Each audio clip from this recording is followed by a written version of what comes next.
Hello, and welcome to Amati Insights. As you know, we do this calls every 2 weeks. We pick a subject that's really interesting, it's impactful in our portfolio, and we think investors should be aware of.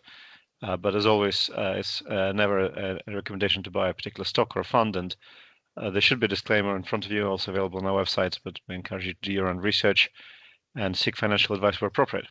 But with that, the subject of our discussion today is construction technology. We called it building the future. And the trigger for that is Graeme's just back from Future Build, which is a trade show.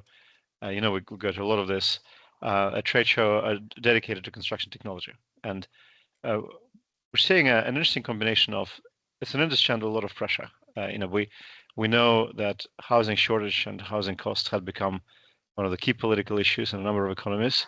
Elections are fought and lost and won over promise to build more houses. But there are pressures to build more other things, obviously data centers, but also investments in infrastructure. So there's a lot of building to be done.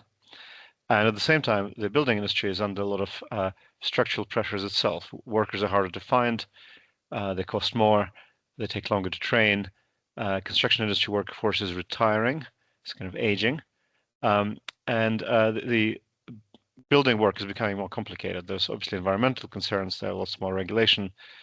Planning may be easing in some places, although not as fast as construction industry wants, but in industry structures are more complex and more regulated. And the energy costs are rising. It is an energy intensive industry. So, the inflationary pressures we're familiar with affects it as well. So there's a really interesting combination of a lot of pressures and this kind of underlying structural need to deliver, and usually that's a recipe for a lot of innovation, and we're seeing that. We're hearing about things that make innovation, construction process more efficient, faster.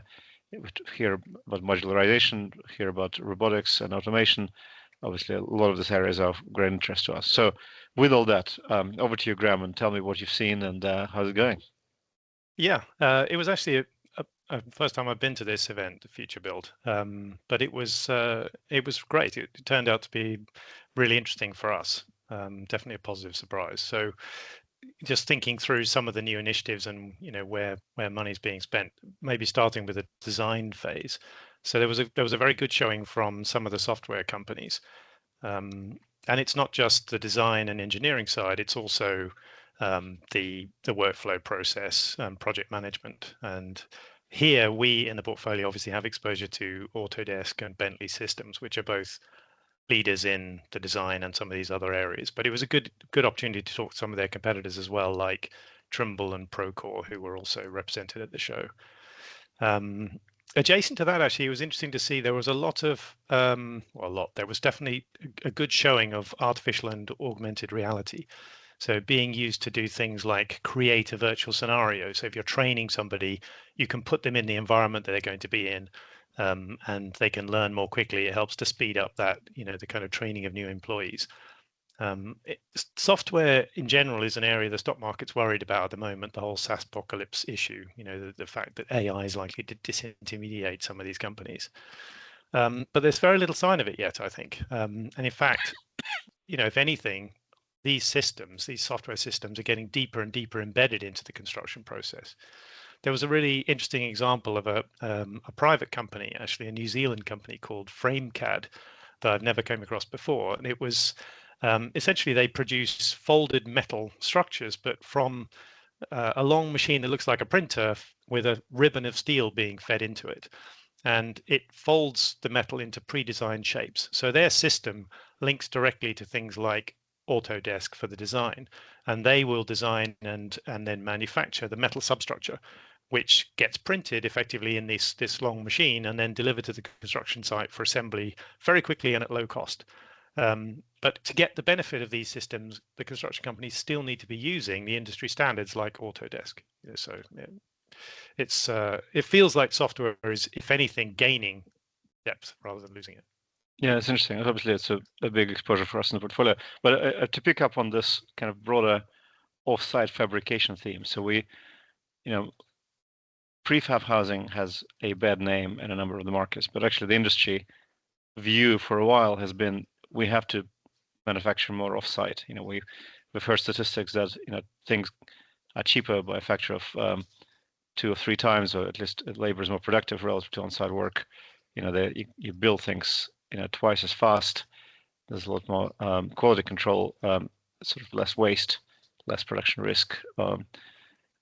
So there are a lot of good reasons to do more modular prefab manufacturing of housing or building components in general, and yet it hasn't really happened in a big way yet. There's been, I would say, relative to the promise, there's been a bit of a disappointment. Is that ground shifting? Is there any sense of this is finally happening?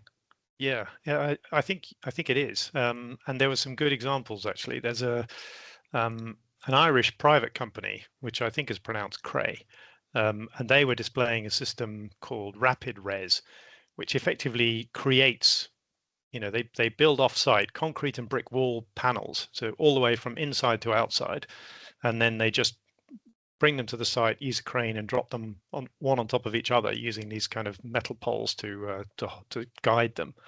So they're very strong, very modular, obviously, assembled incredibly quickly. And I think their most ambitious building to date is 32 stories. So, it's an impressive approach, very quick, saves a lot of cost. At the show also, there was the French listed company Saint-Gobain, that they were demonstrating their own modular wall, again, from inside to outside with all the insulation fitted. Theirs is more for, in this case anyway, for single family homes. So I think the industry's learned a lot over the last 5 to 10 years. It's better linked now with architects and engineers, so it is starting to become a reality. We obviously have an investment in James Hardie, which is the originally Australian, now US listed fiber cement panel company. They are gaining share in their core markets, but they are also a beneficiary of this shift to modularization, we think. Interesting. The other subject, when anytime we talk about industrial efficiency automation, the area that you think about is robotics, and we talked about that. There are some really interesting case studies or examples of we looked at robots printing 3D houses, for example, or 3D buildings, which is fascinating to watch, but seems to be quite niche, more of an sort of architect's project rather than a kind of a real scalable thing. We sometimes describe these things as science projects. They are not yet scaled businesses. But in the broader robotics application and construction space, have you seen sort of technologically mature, commercially mature solutions that are becoming real businesses? I think it's getting there. It's close. So probably the best example in the commercial sense is the use of remotely operated vehicles, which take the driver out of a dangerous situation. Caterpillar has a thing called Cat Command, for example, and that they are selling that, and it is it is commercial business, but I think it's still really the exception rather than the norm on most construction sites. There were some interesting applications on display here at the show. So one was a bricklaying robot, which they are using now in the wild, as it were, and it's very efficient, replaces several bricklayers, can operate 24/7. The one on display was actually part of a joint venture with Wienerberger, the Austrian brick building materials company, and they have designed an eco-friendly brick or sort of block that is used specifically for the robot. So again, it's happening, but it's still probably a bit too early for us, I think.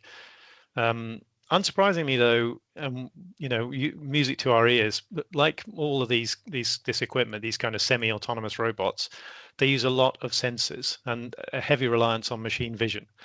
So this is just another example of an industry that's taking on machine vision. We see it everywhere, from logistics, defense, agriculture, now even construction. So yeah, I see. And just quickly, the interesting thing in this case that I hadn't come across before, when the machine is using the machine vision to build the wall, it's also recording all of that information so that it can be used in the future in case there's any litigation. It can actually demonstrate that it placed the bricks correctly, and and it's so a lot more storage as well for our memory investments. Yeah. I mean, machine vision is proliferating. Everything's getting eyes, and everything's getting memory. So that's definitely this kind of digital fabric of real world is being built out. And speaking of digital fabric, the other thing we're seeing in industrial space is everything's becoming a lot more connected. Kind of the industrial Internet of Things, as it was once called. It's becoming the sort of pervasive connected fabric of industrial space. Is construction site becoming more connected as well? Yeah, there were, again, a number of examples here that stood out, particularly using wireless technologies, including our favorite RFID, which is used along with other things like Bluetooth Low Energy for tracking the location of people and equipment around construction sites. So improves efficiency, tools don't get temporarily misplaced. And it also helps to improve with patterns of workflow. So by monitoring where people are all the time, this information can be fed back into AI models, and that can help drive efficiency improvements. And again, that goes back to our friends at Bentley and Autodesk.